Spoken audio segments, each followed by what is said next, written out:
Okay, well, welcome everyone. Today's session is going to be about driving collaborative budgeting in government. My name is Bob Courtland with Euna Solutions, and let's just jump right in. So for a quick agenda, we're going to be covering an introduction to the concept of collaborative budgeting. We'll talk about a model, a potential model, because there is no one correct way to budget based on collaborative efforts. We'll talk about a few of the trends, as well as overall some of the challenges and benefits that come along with budgeting in the government space. Of course, the solution to many of these problems being an effective model of collaborative budgeting, allowing for key input from your various stakeholders. We'll also talk about how this model doesn't just fit into the initial budget build, but should be incorporated as part of the overall budget cycle throughout your fiscal calendar. And we'll finish off with a quick software demonstration or proof of concept showing how this can look if you're relying on solutions to help automate some of the workflows and approvals that are necessary to collect the various inputs from your stakeholders. Finally, there should be a good amount of time at the end. I know that our initial invitation is for longer, but I'm aiming to wrap up the content that I have prepared around the 30 or 40-minute mark, and then we'll leave as much time as we need at the end for questions. And if anyone on the call does have any questions as we're moving along, we do have a Q&A feature. Please feel free to use that or hold your questions to the end if you prefer. That's me. My name is Bob Courtland. I've just reached my 5th year at Euna Solutions, and my background is actually in public administration. I was even a policy analyst for the federal government for a short stint, so some background on the government side as well as the tech vendor side as well. So let's start with the definition to work with. Collaborative budgeting is essentially the ability to effectively incorporate different points of view and information to establish a single version of the truth. That's incredibly important because truth can be one of those subjective things. We want to make this as objective a reality as possible, because if you rely too heavily on a very small number of stakeholders, then the chance for bias creeps in a little bit more, or the potential to ignore very important points of view as you're working together to build a budget. So this will result in a constantly evolving document. We talk to many governments where once the budget is created, it's basically set in stone until the following year.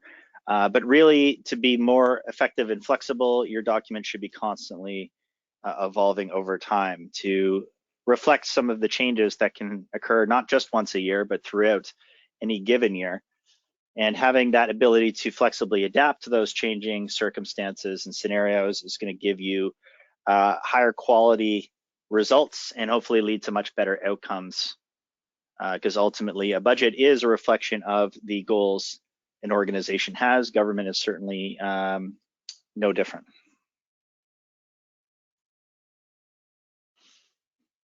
So what is collaborative budgeting? Really, there's a couple of key principles that need to be taken into account when we're talking about this concept. First and foremost, it's decentralized decision-making. We want to collect as much input as we need from stakeholders, regardless of how high their seniority or their position in the government happens to be. Sometimes your boots on the floor, if we're going to use that expression, have the greatest insight into those outcomes that we're ultimately trying to drive with a budget. So including their perspective is going to be incredibly important to make sure that their voices are heard. This is also a key expression of organizational culture. So an effective government organization is going to rely on a couple of key concepts like accountability, transparency, focus on community outcomes. This is going to reflect a very healthy organizational culture, and a budget is a great way to emphasize those goals and those culture elements, or if those are missing, that can be a reflection of a weaker culture that needs to be potentially shored up. Now, community engagement can also be a key point of this. Today's session won't as much focus on the public aspect of collaborative budgeting. We're really more focusing on the internal stakeholders. But that being said, you may have heard the term participatory budgeting, which is also becoming more and more popular, which involves direct public feedback in spending decisions, for example. Many governments are playing around with collecting, doing town halls or surveys or other ways to gather that type of quantitative and qualitative information directly from their constituents to make, budgetary decisions. Today's session is not going to be focused as much on that, although that is certainly something to take into account. The public absolutely should not be ignored when you're making your budget. Otherwise, you run the risk of not getting elected again if you're in an elected position.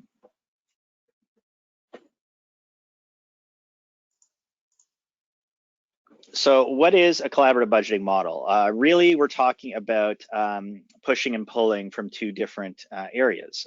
Traditionally, the two different sides of this tug of war would be your administrators, your executives, your finance people on one side, and then you might have the actual budget owners on the other, department heads, program or unit leads, those types of people. So this is not meant to be antagonistic. Ideally, we want everyone pulling in the same direction, but if we go too far to one side or the other, we're gonna have everyone fall, or at least half of our people fall into the pit that's usually in the middle of one of these games. So we need to strike that balance and come up with a governance model that's going to incorporate all the points of view of both finance, executives, HR on one side, and then you might have your budget owners, program leads, and unit heads on another.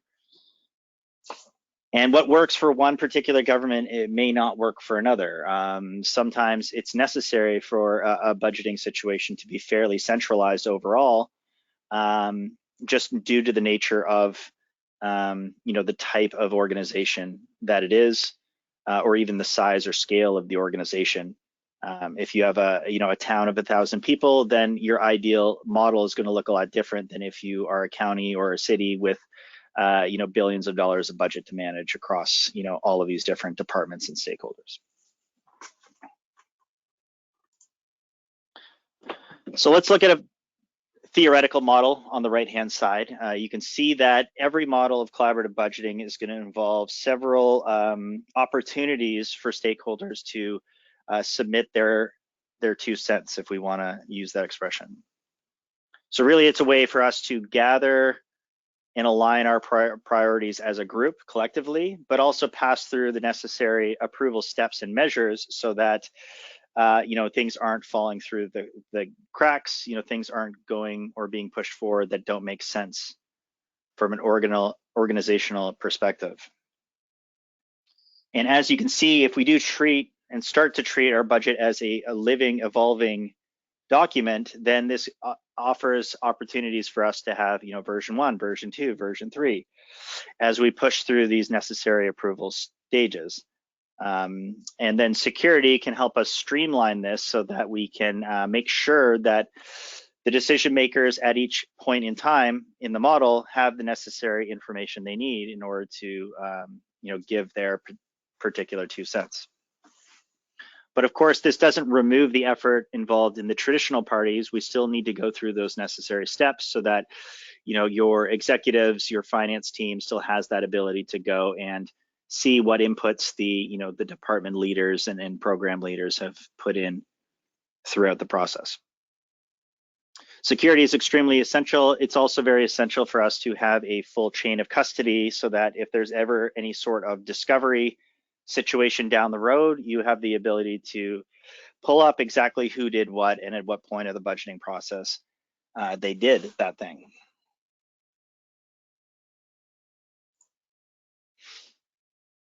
So when we talk about trends in the collaborative budgeting space, there's a few trends that we're noticing in general across finance departments, especially in governments all across, not just the United States, but the world at large as well. One thing we're seeing is an increased emphasis on transparency and accountability. Sometimes this shakes out to the legislative level. More and more jurisdictions are enforcing through laws certain reporting requirements from finance departments, for example. Many finance departments have to disclose not just their financial statements, but also, their budget, their plans. They might need to produce a budget book so that you can go through, what those goals and strategies that particular government is employing are. So as this legislation becomes more and more pervasive, we're going to see more and more governments, put an emphasis on this if they don't already have one. For the second point, when we talk about alternative budgeting methodologies, this list could be very exhaustive. We see different governments playing around with different ways to create a budget in the first place. One method would be the zero-based budgeting approach. What does that mean? Well, if we move from fiscal, FY24 to 25, as a starting point, I could wipe out every single expense and revenue in the budget and then give out blank canvases for my budget owners to start, painting on. They could then start building their budgets from the ground up completely from scratch. That's the most extreme model or method for a decentralized budgeting approach. It is employed quite often across different organizations, not just in government. You also do see zero-based budgeting in other public sector organizations such as K-12 school boards, higher ed, healthcare in some cases, play around with that approach.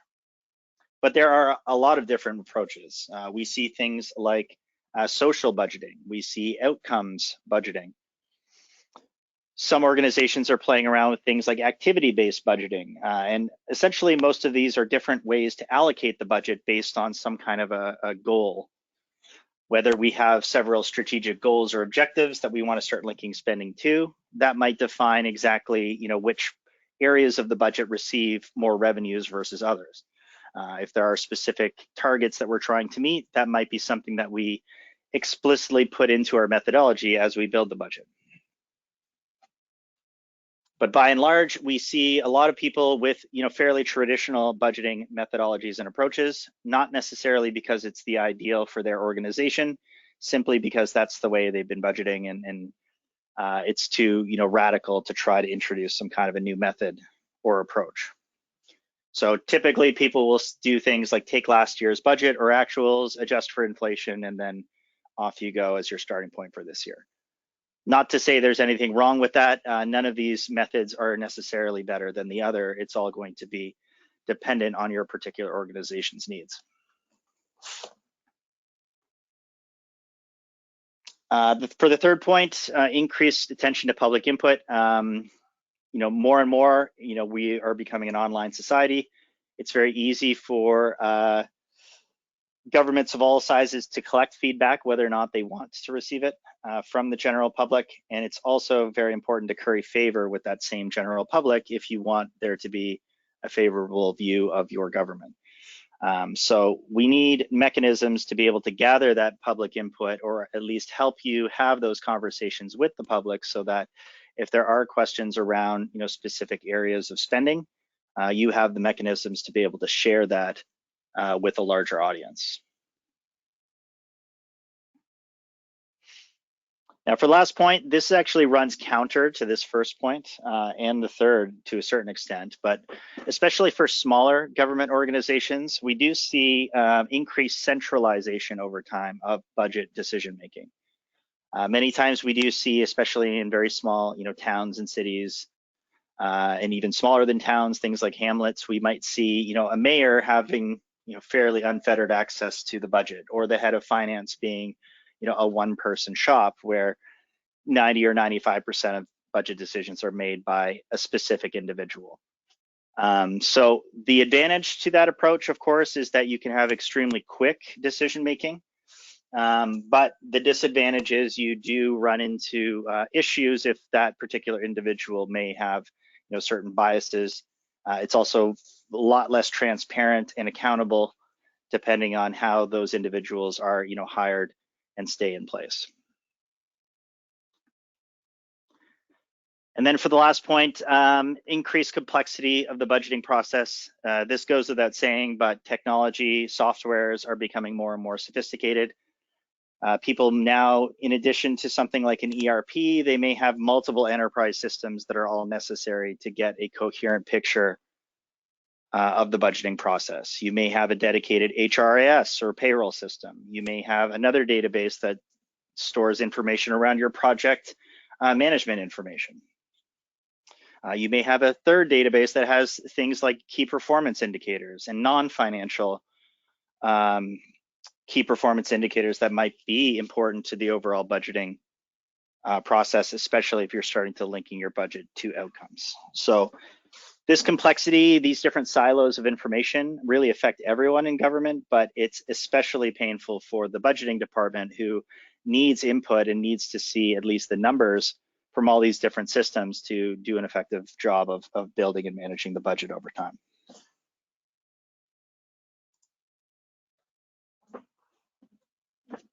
Now, why is budgeting challenging? Well, a lot of reasons, but certainly when you start involving more and more stakeholders into the budgeting process, then you also have to compete with all these different interests and all these different priorities that all of these different stakeholders will bring to the table. This is both a good and a bad thing. You do want to include various perspectives and point of views in the budgeting process, but you also want to make sure that you rein in people that might be, too far in one particular direction or another. There needs to be some kind of guardrails in place so that you don't have these wildly competing interests all pulling against each other rather than in the same direction. For that second point, it also just takes more work. If one person is going to be building the budget, that's great because they can make huge, broad strokes changes to the budget all at once. When we start incorporating the feedback of all these different decision makers, then it's going to take a lot more time. It's going to take more resources, especially if we're dealing with things like committees and councils and people that need to meet, at specific points in time, maybe, once a month or once a quarter. And just for general changes, people just resist change in general. So change management needs to be incredibly important as a concept for any change to your budgeting process to work. And the way things are in the budgeting world tend to be fairly sluggish and resistant to change over time. So that, if you're talking to a government that is budgeted in a specific way for, in some cases, decades, then it's going to be very difficult for you to introduce a radically new approach. And get buy-in from all the necessary people, especially the executives that might be, responsible for building that process in the first place. And then for that last point, engaging or encouraging meaningful public participation, also a challenge. Again, we're not going to get too much into the participatory budgeting component of today, but it is necessary to keep in mind because ultimately every government is going to be beholden to whatever population it's responsible for ruling over.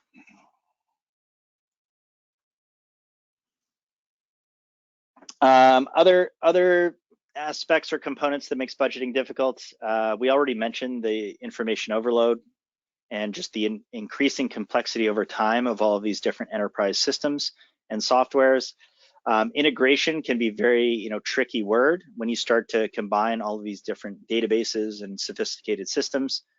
And if you don't have a solution that's integration friendly, then it's going to just add more work at the end of the day for you to have to download and upload spreadsheets from multiple systems just to get a single source of truth. So reducing these silos or hopefully eliminating as many of them as possible is going to be incredibly important if you do want to become meaningfully collaborative in your budgeting. And then of course, lack of transparency. If many governments manage their budget, explicitly through Excel spreadsheets, and those might have multiple versions that they pass through with several formulas in the background. Sometimes the person that built the spreadsheet retired and no one actually knows how the formulas work. And there's a certain opaqueness to the overall process. And that lack of transparency can really hurt, especially if no one knows what the current version is that they're supposed to be working on, how it works in the first place, and breaking down those different, breaking down that lens of disinformation is really important if you want buy-in, because ultimately you want people to be able to search out and see the answers that they're looking for. And finally, just organizational lag. We budget this way because this is the way we budget. It's kind of that circular logic, but nonetheless, it can be incredibly hard to break that down or break out that cycle. Sometimes people actually just need to wait until a specific individual retires before they can start exploring potentially new ways to do what they've always done over time. And everyone, to some extent, if you're on this call, it certainly has to make a budget. So this is not a optional exercise we engage in.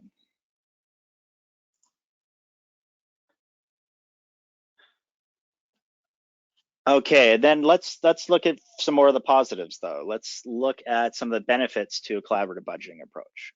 Well, instead of less transparency, we're going to have more transparency. We want to be able to serve up the right information to the right people at the right times. This means that you don't need to have to go to several different systems or screens to see the information you need in order to make your decisions, depending on whether or not you're building a budget to be submitted or you're reviewing a budget that's already been submitted to you. Either way, it should be easier for you to see what's going on, to run detailed reports if need be, and then to continue on with your day job if that doesn't exist in the budgeting space. You also need the ability to have robust scenario building or planning for each level of this process. We saw in that model earlier, this can involve several versions and adjustments and revisions. Each stage should also offer the opportunity to say, what if we were to do this change in the budget? Perhaps you're entering negotiations with a group of staff. You might want to say or ask a question like, if we were to give everyone a 3% raise this year, how much would that cost us as an organization? Or if I'm the head of a department, I may say, well, I actually would like another summer intern this year. How much would that cost if we were to have a second summer intern if we already had one? Well, those types of what if situations happen all the time. And the more flexible you are to adapt to those changing circumstances, the more effective you're going to be as a finance department in the first place. And we also need an effective way to tie our dollars to our plans, put our money where our mouth is. If we come out with a plan to increase mobility, for example, in our population, then I might want to start tracking all the spending we're doing towards bike path projects, increasing public transit, perhaps improving roadways. These are different ways that we can start tracking, how much A, are we spending on increasing mobility, and B, how effective are those key performance indicators that we're tracking over time, so that we know we're not just throwing our money into a fire pit, we are actually getting some of the outcomes that we're looking to do with our goal or our plan. And then, of course, streamline your workflow. Automate the process as much as possible, gather the inputs you need. And ideally, you want automated ways to let people know when it's their turn to do something in a collaborative budgeting model. Whether that's a software, sending out things like notifications or creating calendar events or sending emails, or whether there's some other streamlined process you might have for letting people know when it's their turn to do something. That's going to make sure that everyone's on the ball and on the same page so that you can move forward in a timely manner.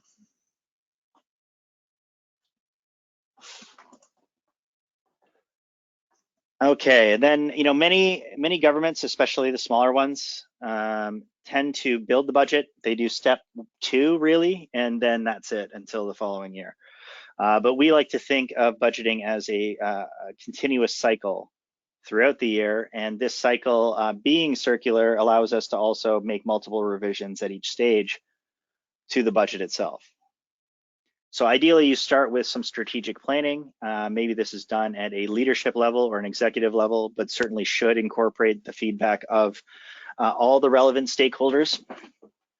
And then that's going to be the foundation for you to start building your budget according to your own preferred methodology, whether it's zero-based or activity-based or some flavor or hybrid.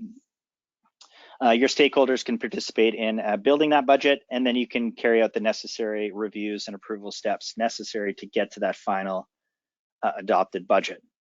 But even once that's done, ideally you want a situation where you can manage the budget throughout the year. You might want to do things like run your actual versus budget reports and do a quarterly reforecasting exercise. Do I want to adjust my budget once a month or once a quarter based on the actuals I've spent year to date?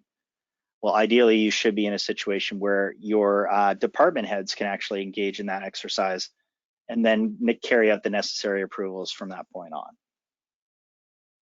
And then, of course, if we're talking transparency, we need to share the budget, whether that's through a transparency website, whether that's through an official budget book publication, whether that's just hosting, town halls and bringing with you different financial documents, reports, and information.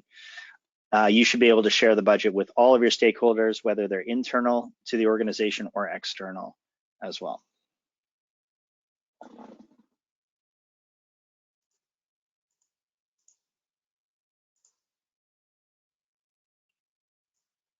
Okay, and then in terms of the workflow itself, every government's going to be unique in terms of the approval steps necessary to get to that final approved budget.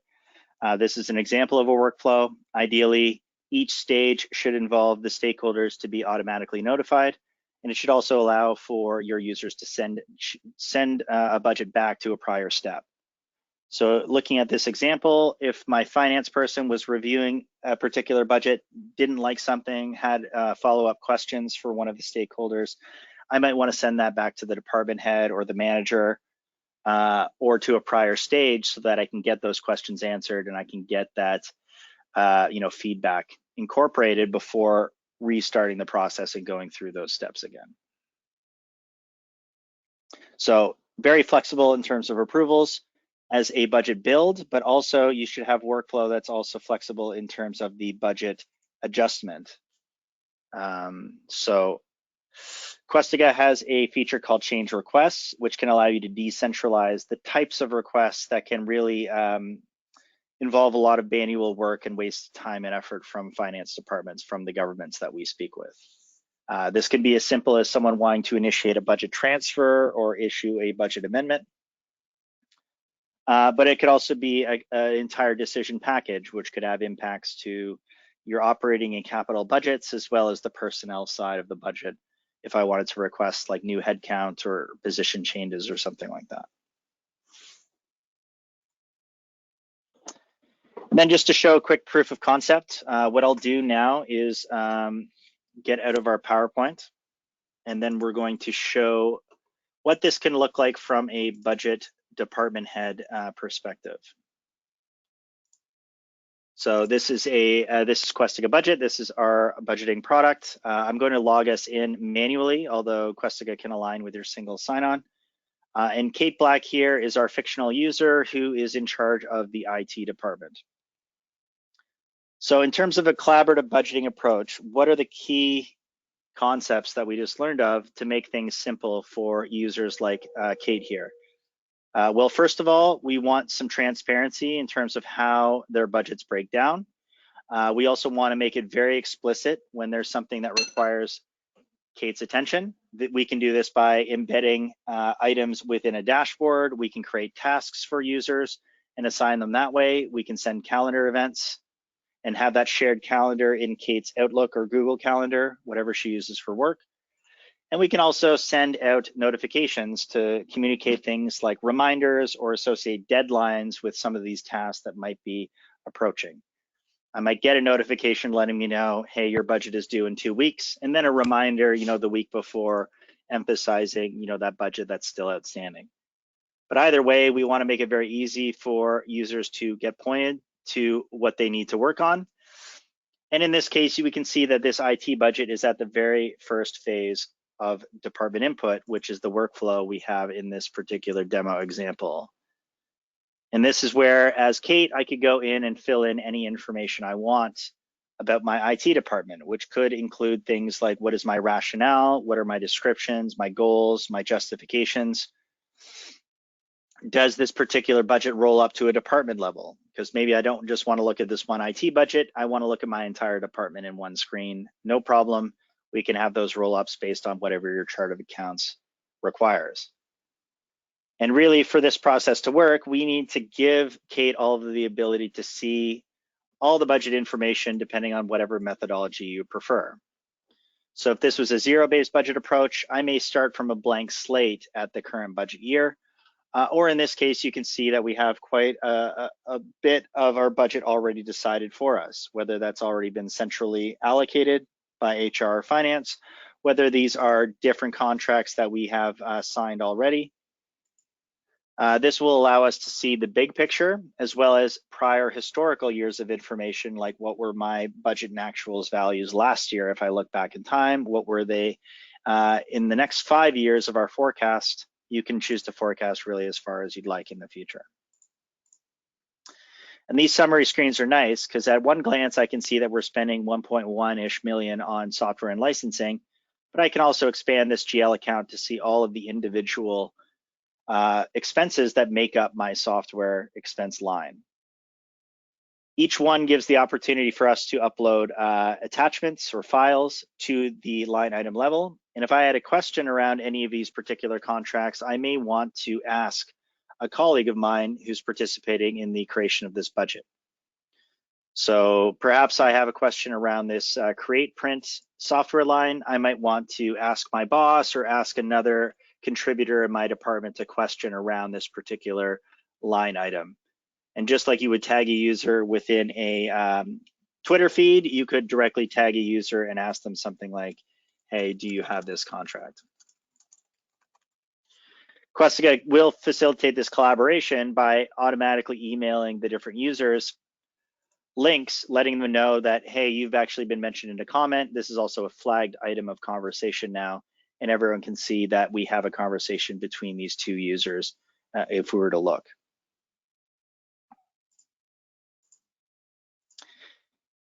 In addition, Questica wants to make it easy for users to do their actual budgeting work. So do I need to forecast my amounts into the future?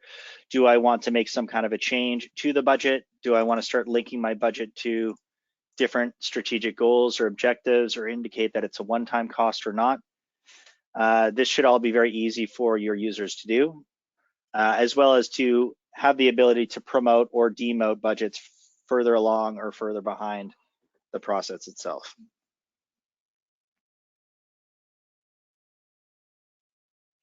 And we also want users to be able to keep up to date on how their actual budgets are doing over time. So any budgeting tool that's worth its weight is going to allow you to integrate with your financial system so that you can bring over your actual costs continuously. The majority of our customers are on nightly imports, although you can change the frequency depending on your particular needs.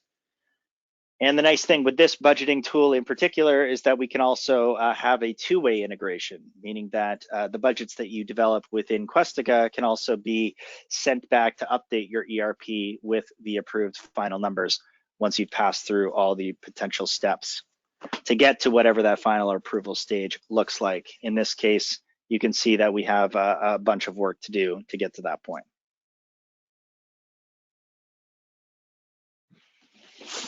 And each of these phases, as we work through, gives the opportunity for your users to make changes, to ask questions, to make adjustments.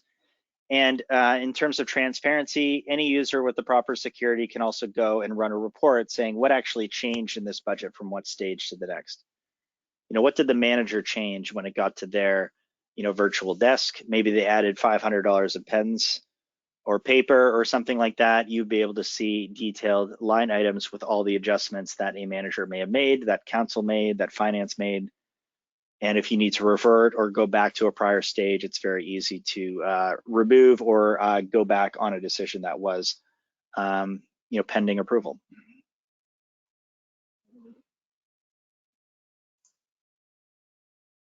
And then in terms of consolidating all the information that's necessary to make your decisions, Questica can allow for position control, meaning that your users may or may not have the ability to change the positions that have been allocated to their budgets. In this case, you can see all of my staff that have been allocated to this IT budget are secured. So I can't actually change or have access to see any of the specific employee details of these staff members. However, this just comes down to how decentralized or centralized your HR decision-making is as an organization.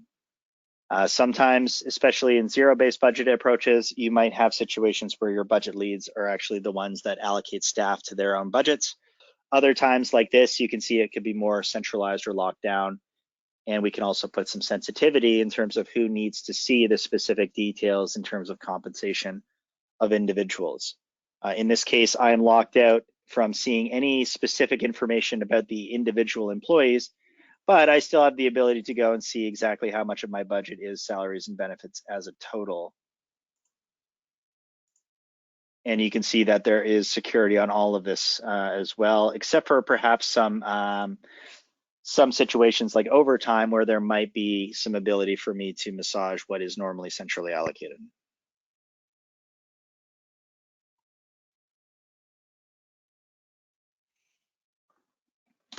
Okay, so that concludes, this is a very quick proof of concept. Of course, if Kate was done her work, she made some changes to the budget. Let's say I increased my overtime to 15,000, and that's the only change I'm gonna make. All you would need to do is hit the promote button, and then it goes off to the manager in this case for their review, their approval. That individual could send it back to Kate and we could restart the entire process. But hopefully this gives you a concept of how software can, increase some of the automation side and some of the information serving side so that you can centralize all the necessary data so that your decision makers can give their inputs and then you can take it from there.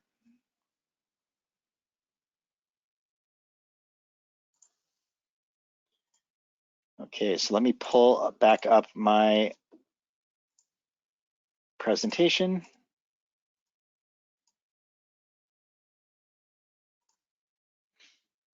Now, if anyone on the call today has any questions, please feel free to use my email.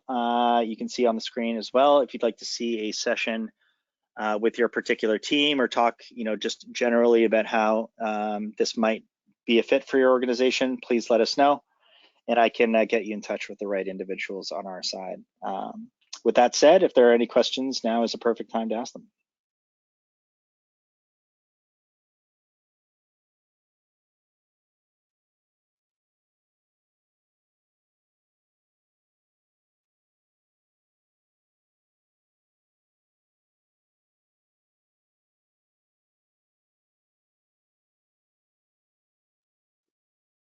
Okay, doesn't appear to be any questions. That's completely fine. Please feel free to follow up with me after the fact if that's more appropriate, and I appreciate everyone's time today. We did record this session, so if anyone would like a copy of either the slides or the presentation, please let us know as well, and we'd be happy to send you that once it's available. Happy to give everyone about 20 minutes back in their calendar.